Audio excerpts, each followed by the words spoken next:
I have some great news for you guys. The Flipper One is in development. It is the next version of the Flipper Zero, and the Flipper One, it's gonna be a new device with a lot more power. Let's talk about that.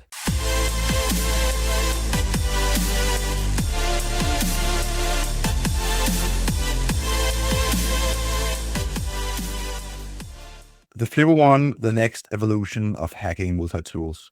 We're looking at the developer here called Pavel Sofner. I'm very sorry if I pronounced that wrong.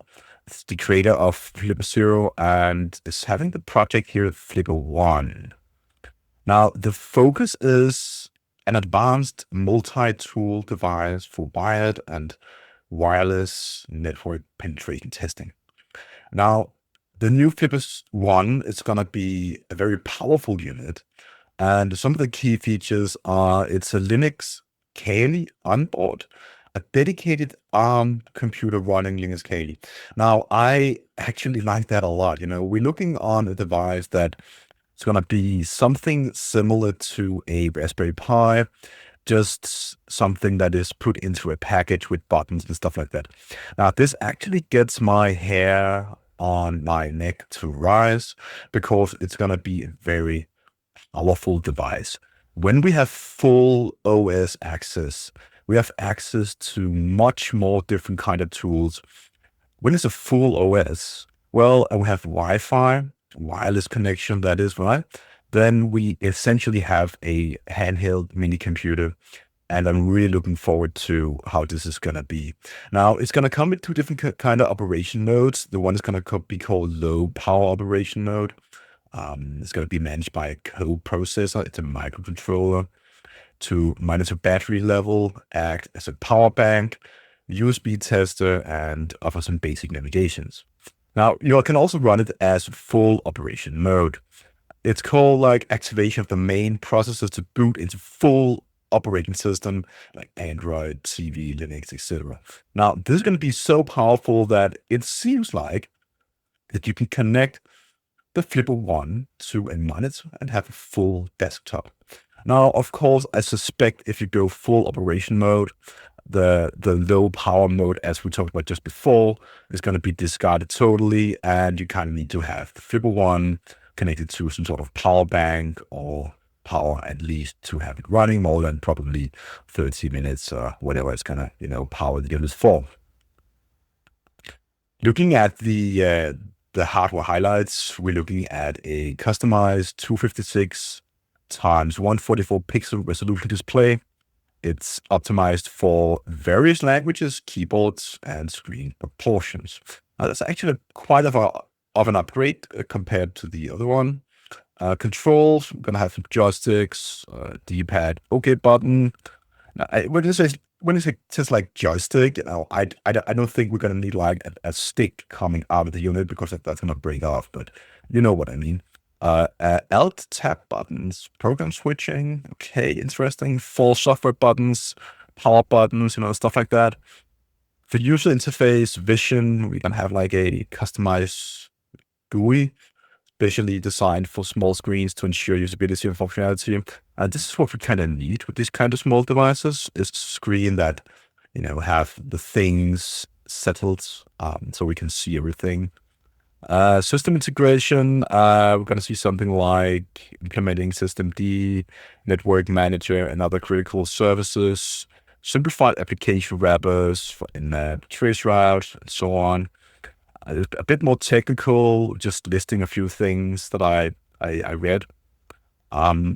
They are aiming for an open design, encouraging community creators to, give their opinions. And I guess they're also going to aim for a community-driven open source operating system, as what I guess and understand.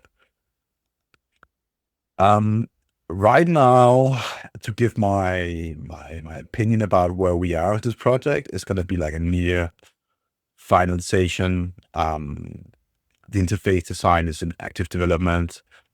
They're focusing on ergonomics and ease of use, and the hardware selection challenges ongoing, especially for Wi-Fi. module updates. Now, we probably have the guess, like, what are the price range? Okay, we're probably looking into a device that's going to be a lot more powerful compared to the Flipper Zero. So the Flipper One probably going to be, in between $300 to $500.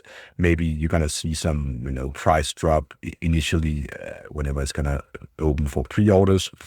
Maybe the other way around. We don't really know. There's no official website for it. All the things we have here has been shared, and I guess that's really what I know about that so far. The future vision is that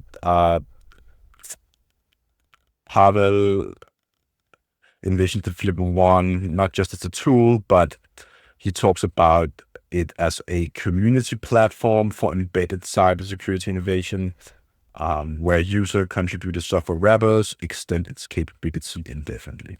Now, it sounds like, a very smart sentence. Let's say, it says like Flipper Zero is going to be obsolete when the Flipper One is going to be here.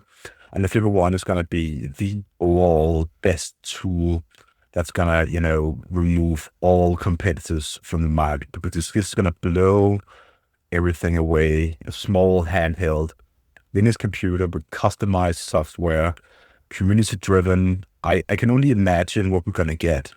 So definitely we're going to look into a device that's going to be a lot more powerful than we're going to probably think it's going to be.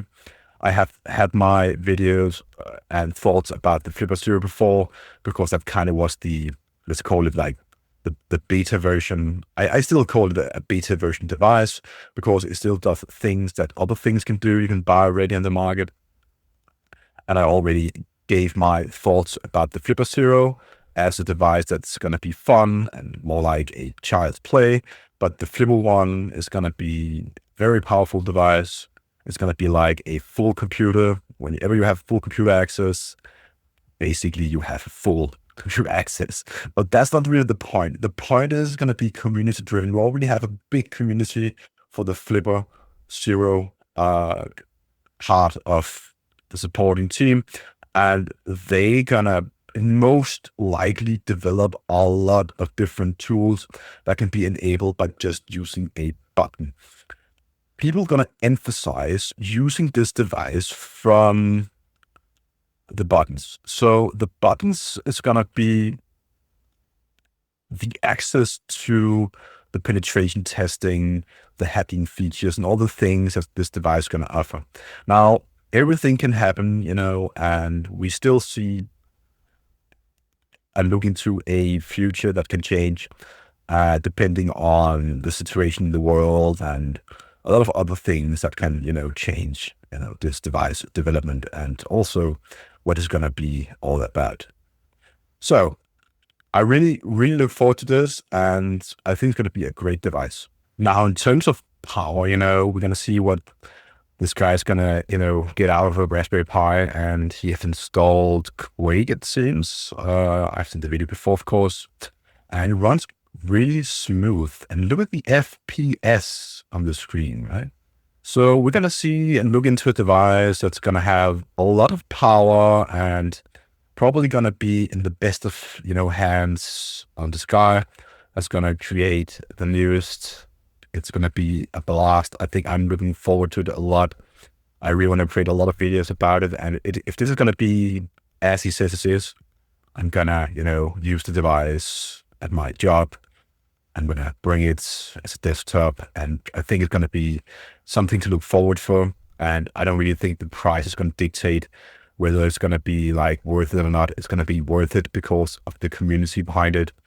And yeah, I just want to say that, we are really having a lot of news on this device, a few things has been shared, and I will of course try to bring to you whatever I find and the news about it. But as the current moment is, there's no official website, there are no official videos, and we only have a few creators, I think like 2 others than me, creating videos about this device.